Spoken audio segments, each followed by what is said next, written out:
Зрителям хочу пожелать зрелищных поединков. На самом деле они сегодня будут очень интересные. Сегодня встречаются финалисты, чемпионы мира между собой.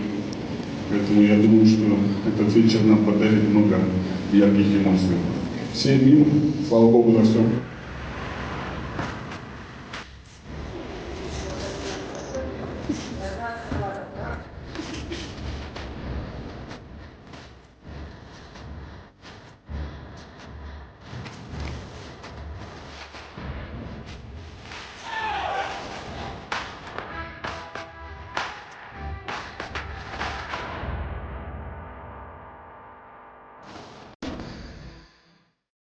Честно, я, наверное, 50% не могу настроить. С другом. Эти как как брат близкий. И очень тяжело с ним боксировать, когда настраиваюсь. Очень тяжело.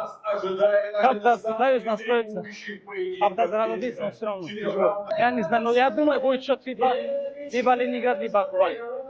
Я и вчера говорил то же самое, что будет счет фитва, но кто выиграет, точно не знаю.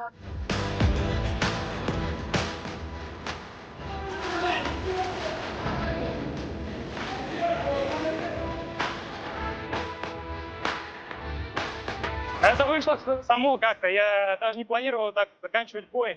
Вот как я уже говорил в прошлом интервью, то что пускай бой он сложится так, как сложится он, и вот вышло так вот по воле Божией. Евгению здоровья, конечно же, и мы с ним еще пересечемся на чемпионатах России. Доволен собой, честно? Честно, да, то, что неожиданно был такой результат, но вспышка, это была такая вишенка на торте, я бы сказал. Вот, поэтому на сегодняшний день этой победой, то, что заняла команда Ленинград, она войдет в историю. Вот, и дальше будем в том же духе продолжать.